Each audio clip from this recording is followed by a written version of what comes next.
السلام علیکم grade 10th. How are you all? بیٹا اٹس یور اسلامت لیکچر. بسم اللہ الرحمن الرحیم. حقوق العباد انسانی رشتوں اور تعلقات سے متعلق حضور اکرم صلی اللہ علیہ وآلہ وسلم کی سیرت اور ارشادات. حضور اکرم صلی اللہ علیہ وآلہ وسلم کی سیرت طیبہ ارشاد گرامی نے انسانی زندگی، عزت و ناموس، مال و اسباب کا تحفظ فراہم فرمایا. آپ صلی اللہ علیہ وآلہ وسلم کے ارشاد کے مطابق انسان کو حق حاصل ہے کہ معاشرہ اس کی جان اور مال کا تحفظ کرے. حقوق العباد کہتے کسے ہیں؟ حقوق العباد کہتے ہیں بندوں کے حقوق کو. حقوق کی دو اقسام ہوتی ہیں، ایک ہوتا ہے حقوق اللہ اور دوسرا ہوتا ہے حقوق العباد. حقوق العباد سے مراد ہوتے ہیں بندوں کے حقوق. اس میں نبی کریم صلی اللہ علیہ وآلہ وسلم نے اپنی زندگی اور حیات طیبہ میں بہت زیادہ زور دیا. حضرت محمد صلی اللہ علیہ وآلہ وسلم نے اپنی سیرت کے ذریعے انسان کو برابری کا حق دیا، ملازموں خدمت گزاروں کے ساتھ اپنے برابری کے سلوک سے عملی نمونہ پیش کیا اور ان کے بارے میں خاص تاکید فرمائی. ہمسائے کے بارے میں رسول صلی اللہ علیہ وآلہ وسلم نے خاص طور پر تاکید فرمائی. آپ صلی اللہ علیہ وآلہ وسلم نے فرمایا، مجھے جبرائیل علیہ السلام بار بار پڑوسی کے ساتھ حسن سلوک کی تاکید کرتے رہے، یہاں تک کہ مجھے خیال پیدا ہونے لگا کہ شاید اللہ ہمسائے کو وراثت میں شریک کر دے.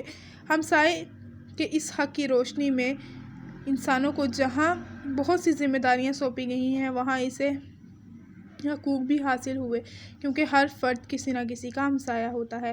ماں باپ کی حیثیت سے انسان کو حضرت محمد صلی اللہ علیہ وآلہ وسلم کے ارشاد کی روشنی میں بہت سے حقوق حاصل ہیں. آپ صلی اللہ علیہ وآلہ وسلم نے بیماروں کی عیادت کی تاکید فرمائی.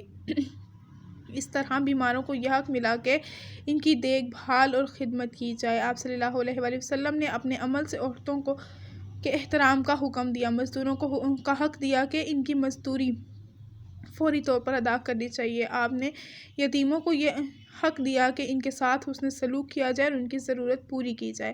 رسول صلی اللہ علیہ وآلہ وسلم نے بذات خود عمل سے جنگی قیدیوں کے ساتھ حسن سلوک کا مظاہرہ فرمایا.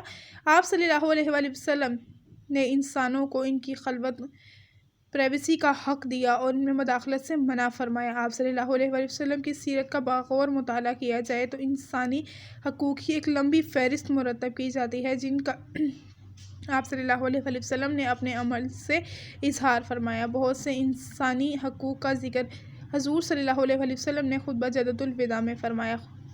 انسانی حقوق حسن سلوک کے متعلق خطبہ جدۃ الوداع کے اہم نکات.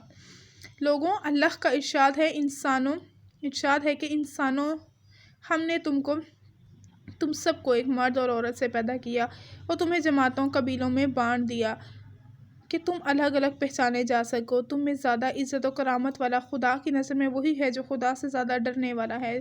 چنانچہ اس آیت کی روشنی میں نہ کسی عربی کو اجمی پر کوئی فوقیت حاصل ہے، نہ کسی اجمی کو عربی پر، نہ کالے کو گورے سے افضل ہے اور نہ ہی کوئی گورا کالے سے. بزرگی اور فضیلت کا معیار صرف تقویٰ ہے. لوگوں، تمہارا رب ایک ہے. سارے انسان آدم کی اولاد ہو اور آدم کی حقیقت اس کے سوا کیا کہ وہ مٹی سے بنائے گئے ہیں. اب فضیلت اور برابری کے سارے دعوے، خون و مال کے سارے مطالبے اور سارے انتقام میرے پیروں تلے رون دے جا چکے ہیں. دیکھو، میرے بعد کہیں گمراہ نہ ہو جانا، آپس میں ہی گردنیں مارنے لگو. دیکھو، میں نے حق پہنچا دیا، پس اگر کسی کے پاس امانت رکھوائی جائے تو اس بات کا پابند ہے کہ امانت رکھنے والا امانت کو پہنچا دے. تمام سودی کاروبار سے آپ نے ممنوع قرار دیے، یعنی کہ منع فرمایا. حقوق العباد کی ایک بہت لمبی فہرست ہے، جس میں حقوق اللہ اور حقوق العباد کے علاوہ انسانوں کے حقوق، بہن بھائیوں کے حقوق، دوستوں کے حقوق، رشتہ داروں کے حقوق، اہل محلہ حقوق، اساتذہ کے حقوق، اس طرح بے شمار حقوق کی فہرست ہے. لوگوں، میری بات سنو اور سمجھو. ہر مسلمان دوسرے مسلمان کا بھائی ہے. کسی کے لیے یہ جائز نہیں کہ وہ اپنے مسلمان بھائی سے کچھ لے سوائے اس کے کہ جو اس کا بھائی مرزا رغبت عطا کرے. اپنے نفس پر اور دوسروں پر زیادتی نہ کرو، اور ہاں، تمہارے غلام، ان کا خیال رکھو. جو تم کھاؤ انہیں بھی ان میں سے کھلاؤ، جو پہنو انہیں بھی ان میں سے پہناؤ، اور اگر وہ کوئی ایسی خطا کرے جسے تم معاف نہ کرنا چاہو تو اللہ کے بندوں، انہیں فروخت کر دو اور انہیں سزا نہ دو.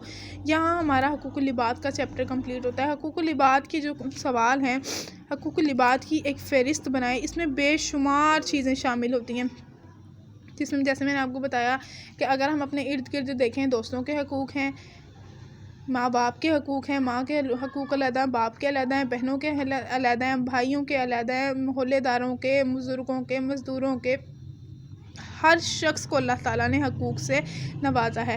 تو یہ حقوق کی ایک فہرست وہ آ جائے گی۔ خطبہ جدید الوداع کی روشنی میں عورتوں کے حقوق کے متعلق اللہ تعالیٰ نے جو میں نے پیچھے پڑھا وہ آ جائے گا، اور انسانی مساوات پر ایگزام میں نوٹ اس پورے چیپٹر کا ایک خلاصہ مرکزی خیال سے جو آپ لکھیں گے وہ پورے چیپٹر کا انسانی مساوات پر ایک نوٹ ہوگا۔ امید کرتی ہوں آپ کو لیکچر سمجھ آیا ہوگا۔ اپنا بہت زیادہ خیال رکھیے گا۔ اللہ حافظ۔